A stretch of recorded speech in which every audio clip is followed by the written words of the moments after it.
కోటమిరెడ్డి శ్రీధర్రెడ్డి మంచి నాయకుడు. కోటమిరెడ్డి శ్రీధర్రెడ్డి పేద సామాన్య మధ్యతరగతి కుటుంబాల సమస్యల్ని తీర్చేదంటూ ముందుంటాడు. ఈ మాట అన్నది నేను కాదు, వైవి రామరెడ్డి, ఆదాల కుటుంబం. కోటమిరెడ్డి శ్రీధర్రెడ్డి మీద వ్యక్తిగతంగా దుర్మార్గంగా దుష్ప్రచారాలు చేయవద్దని ఆదాల ప్రభాకర్ రెడ్డికి అనేక సార్లు హితవు చెప్పారు. ఈ మాట అన్నది నేను కాదు, వైవి రామరెడ్డి. కోటమిరెడ్డి శ్రీధర్రెడ్డి వ్యక్తిత్వాన్ని హననం చేసే రీతిలో కోటమిరెడ్డి శ్రీధర్రెడ్డిని మానసికంగా క్షోభ పెట్టాలని, పక్కదారి పట్టించాలని, రెచ్చగొట్టాలని సోషల్ మీడియా ద్వారా 2 కోట్లు ఖర్చు పెట్టి ఆదాల ప్రభాకర్ రెడ్డి ఈ పని చేశాడు అని చెప్పింది నేను కాదు, ఆదాల కుటుంబం, వైఎస్ఆర్ కాంగ్రెస్ పార్టీ రాష్ట్ర కార్యదర్శి వైవి రామరెడ్డి. ఆదాలని నట్టేట్లో కార్యకర్తలు ముంచేసి వెళ్ళిపోయాడు. ఆదాల ప్రభాకర్ రెడ్డి నట్టేట్లో కార్యకర్తల్ని ముంచేసి వెళ్ళిపోయాడు. ఆ కార్యకర్తల ఉసురు ఆదాలకు తగులుతుంది అని చెప్పింది నేను కాదు, ఆదాల కుటుంబం, వైవి రామరెడ్డి. మరి కోటమిరెడ్డి శ్రీధర్రెడ్డికి బహిరంగ క్షమాపణ చెప్తున్నా అని చెప్పింది ఒక్కదానికి మాత్రం వైవి రామరెడ్డికి ధన్యవాదాలు చెప్పదలుచుకున్నా. ఈ విషయంలో కోటమిరెడ్డి శ్రీధర్రెడ్డి కుటుంబం ఎంత మానసిక క్షోభ అనుభవించి ఉంటుందో నేను అర్థం చేసుకున్నా.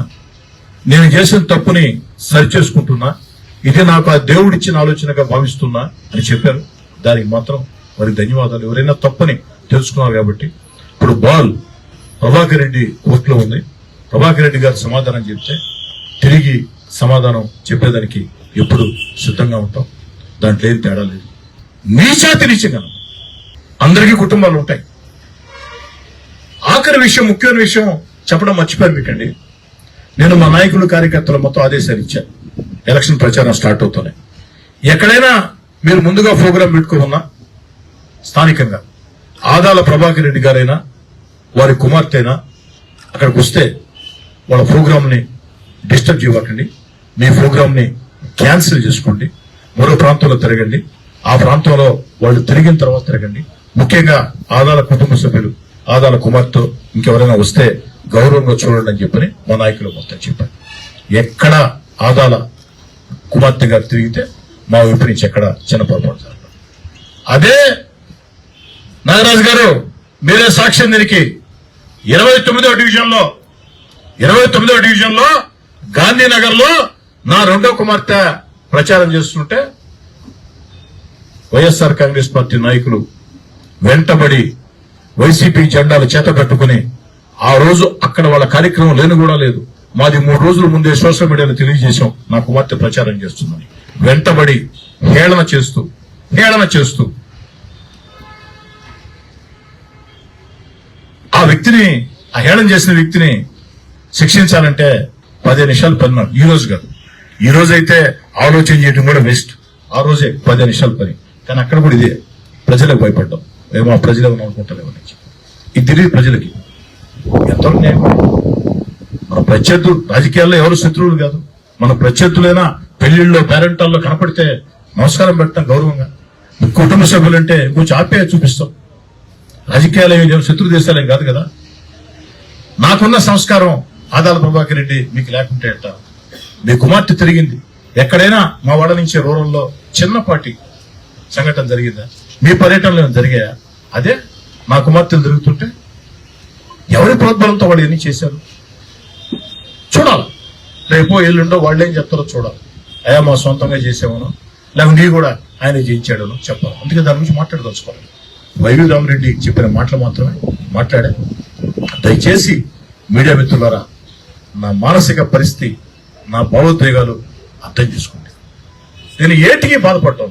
నువ్వు రాజకీయంగా నన్ను తిట్టు, వ్యక్తిగతంగా కూడా నన్ను తిట్టు. చంద్రబాబు గారిని తిట్టారు, పవన్ కళ్యాణ్ గారిని తిట్టారు. వారితో పోల్చుకుంటే నేనెంత? లోకేష్ గారిని తిట్టారు, నేనెంత వారితో పోల్చుకుంటే? ఒకరు సుదీర్ఘ అనుభవం ఉన్న వ్యక్తి చంద్రబాబు నాయుడు గారు జీవితంలో ఏ రోజు కూడా కన్నీటి బొట్టు కాల్చారు. చంద్రబాబు నాయుడు గారు ఈ రాష్ట్రంలో కాదు 2 తెలుగు రాష్ట్రాల్లో చంద్రబాబు గారు లాంటి రాజకీయ అనుభవజ్ఞుడు ఎవరూ లేరు. ప్రత్యర్థులు సైతం అంగీకరించాల్సిందే.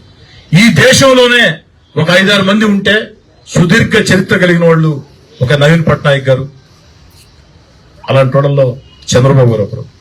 అలాంటి చంద్రబాబు గారు అలిపిరి వద్ద బాంబుల దాడులు జరిగితే ల్యాండ్ మైన్స్ పేలితే కూడా కన్నీళ్లు పెట్టాల.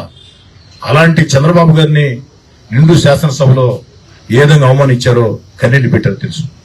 నన్ను సర్ది చెప్పుకున్నా, వాళ్లే చెప్పారు, వాళ్లే చేశారు. కానీ నేను తీవ్రంగా బాధపడేది ఏమిటంటే, నా భార్య నా కుమార్తెలు ఏం చేశారు? ఇంటికి వస్తే టీ ఇచ్చారు, మీకు అంకుల్ బాగుండవు అని అడిగారు, అన్నా బాగుండవు అని అడిగారు, అక్క బాగుండవు అని అడిగారు, టిఫిన్ పెట్టారు, భోజనం పెట్టారు, ఏదైనా కనపడితే గౌరవంగా తిరిగారు. వీళ్ళలో కొంతమందిని అయితే నా భార్య ఇతర ప్రాంతాలకు ఎక్కడికైనా వెళుతూ ఉంటే వాళ్ళని కూడా తీసుకెళ్ళింది. ఒక షిడ్డీకి కావచ్చు, మరోదానికి కావచ్చు. అంత గౌరవంగా మేము చూసాం కదా, బిడ్డలాగా చూసాం కదా. మాట్లాడితే మాట్లాడారు. నా భార్య నా కుమార్తెల ఫోన్ నెంబర్లకి నేరుగా పెట్టేది ఏంటి? గ్రూపుల్లో మీరు పెట్టింది చూస్తారు కదయ్యా, చూశారో లేదో. మానసికానందం ఆధార ఇంట్లో చేరి ఇదో చూశారు, గ్రీన్ టిక్ పడింది, గ్రీన్ టిక్ పడింది, గ్రీన్ టిక్ పడింది, ఇదో చూశారు, గ్రీన్ టిక్ పడింది. అవును, ఒక ఆయన ఇట్టంట శభాష శిష్య, శభాష శిష్య, ఇట్టంట శభాష శిష్య, శభాష శిష్య, ఇట్టంట చిటికిలేస్తా. ఏంటండి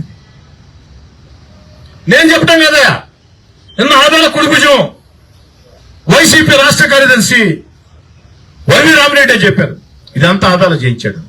అంటే వారు వివరణ ఇవ్వాలి. వారు వివరణ ఇవ్వకుండా కూడా నేను మళ్ళీ మాట్లాడతాను. అసెంబ్లీ నుంచి వచ్చి మాట్లాడాల్సిన భాష ఉంటుంది. నేను గమ్ముగుండా కూడా మా నాయకులు కార్యకర్తలు గమ్ముండేటట్టు లేరు.